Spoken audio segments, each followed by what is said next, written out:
Hey everybody, welcome to another live video. If you're watching this live, if you're watching the replay, then not a live video. Um, Today, we're going to take a little bit of a break. I want to go in a little bit of a different direction. I actually came across a very interesting blog post from Edutopia, and I included it in the description of this video as well, so you can take a look at it and read through it yourself. And it was a pretty popular blog post that was put out in August. And the title of it is 7 Classroom Management Mistakes and the Research on How to Fix Them. And obviously, classroom management is one of the all-time favorite topics of teachers. Everybody that goes into education, it's because they love dealing with classroom management. Everybody loves working with the difficult kids, right? That's why we came into the field. So because of that, it's a major focus. And my background in social work and really what got me into this whole thing in the first place was working with kids that were struggling in school. So I wanted to just go through this article with you and talk about it. It's a great article, definitely worth the read. But also to explain how ClasStars was really designed to help with a lot of these things. The article starts off with a story about Steve Jobs when he was a kid and how bored he was in school and how he was acting out. And we don't really need, stories about Steve Jobs. We all know either ourselves or at different points we're bored in class, and we know that engaging the kids is critical, a critical part of classroom management. But but here the author goes through 7 common mistakes, and I want to go through them and really try to highlight over the next few minutes how we can help with ClasStars, really in a more focused way. So mistake number 1 is responding to surface level behavior and not the underlying reason.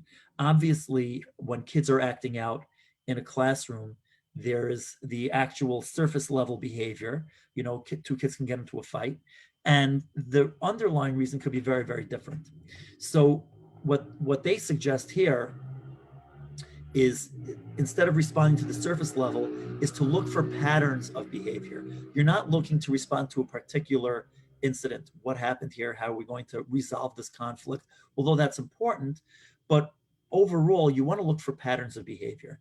Now, how do you look for patterns of behavior? You need to actually record the patterns of behavior, because the way the human mind works, there's a limited amount of attention that you can have. I read once that the reason why, and worldwide, I know this is different in different countries, but in the United States, a typical phone number is 7 digits. And the reason why it's 7 digits is because that's the number of digits that we can easily remember. We've got the area code, so it makes it a 10-digit number.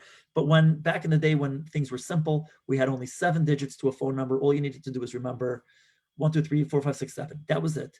And that's easy to remember. Once you start adding more numbers, it becomes more complicated. The Zoom numbers that we have now are outrageous, and those are numbers that you don't need to remember. So those are a lot easier.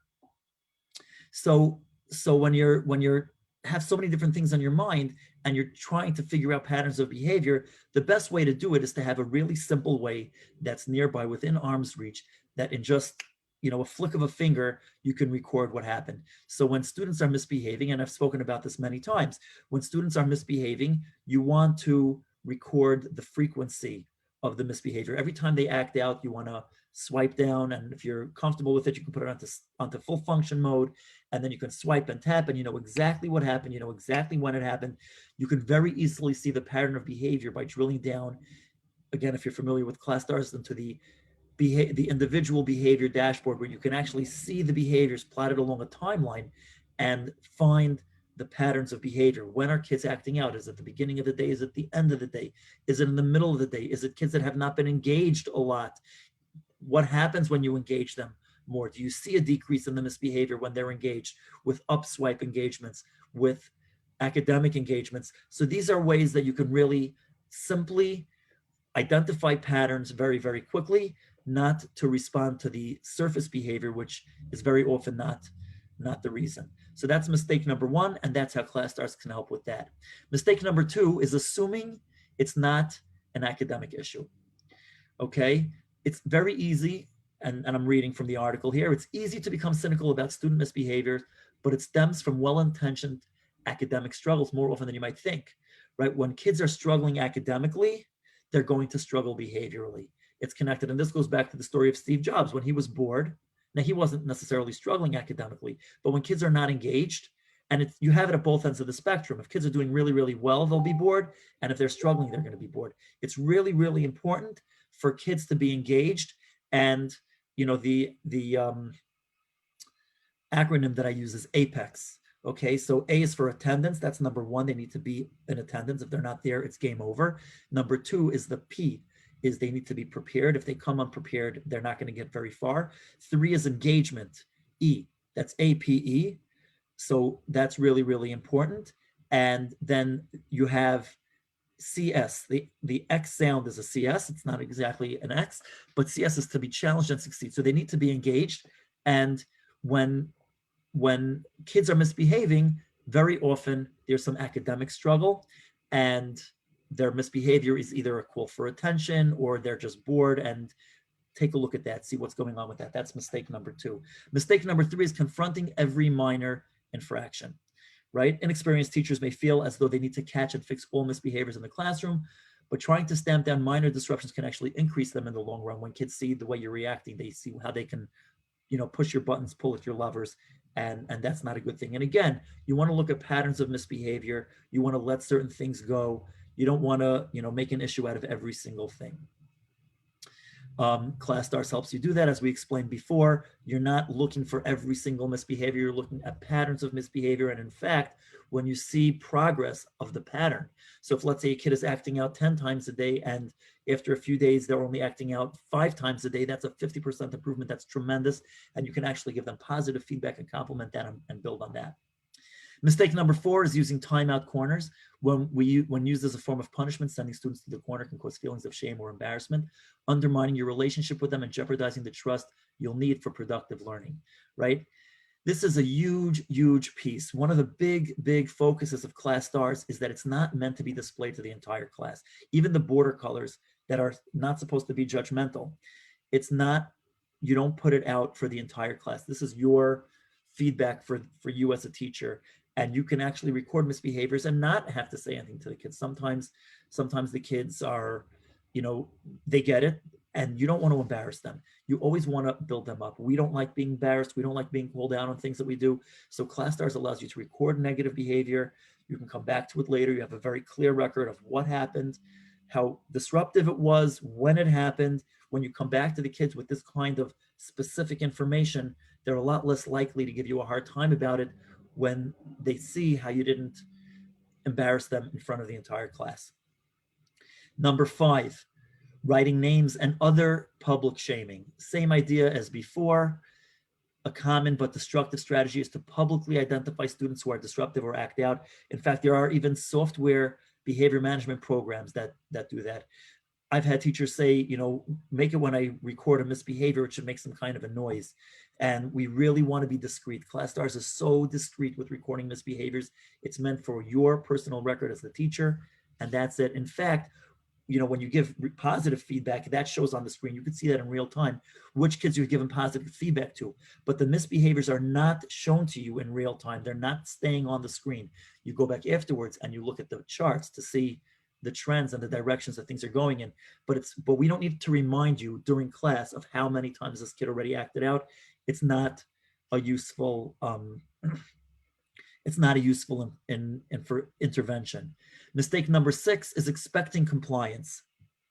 It's a losing battle to expect compliance from students without putting in the emotional work. Demand it, and many students will simply rebel. Okay, we need to understand where they're at. We need to understand the context in which they're behaving. A lot of these kids, again, you look at their home situations, look at what they're dealing with at home. For some kids to come to school, it's a huge struggle, and they're overcoming a lot. By the time they get to school in the morning, they've already had a rough day. So, put that into context. We look at misbehaviors as, kids will behave if they can. Kids will do well if they can. Nobody likes to struggle. Nobody likes to have these hard times. And if they're misbehaving, there's usually a reason for it. It's usually that they're in some kind of a difficult circumstances. So we want to, again, using the ratios, the positive border colors, the positive to negative border colors, we want to give them positive feedback according to their misbehavior. The misbehavior is the baseline by which we measure how well they're doing. If they're doing well, they're going to behave. If they're not doing well, they're not going to behave. So if they're not behaving, that's a sign that they're not doing well. and you want to give them positive feedback to allow them to overcome that. Mistake number 7 is not checking your biases. We all have implicit biases. We all have, things in it.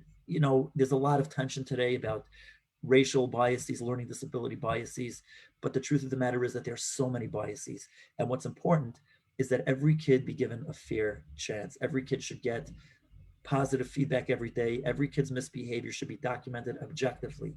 Okay, don't record different kids' misbehavior because of a problem that they have or have some kind of bias against them. And the truth is that the kids that struggle, we develop biases against them because they're getting in the way of our job. We're trying to deliver a lesson. They're not allowing us to do that. And ClasStars gives you the absolute objective way of recording misbehaviors, of telling every teacher, give them however many misbehaviors they have, try to give them 5 times the amount of positive feedback. That keeps your biases in check. That helps you to see them in a positive light. That is super, super critical. So that's basically a summary of the article. It was a great article. It's a great article and definitely worth sharing. And I'm sharing it here in this post. And really, ClasStars helps for all of these things. So I hope that was useful. I hope that is helpful. I encourage everybody to download ClasStars, set up your class, play around with the demo class, get comfortable with it, then set up your own class and connect with your kids, make those meaningful relationships, and you'll see them succeed. Take care. All the best.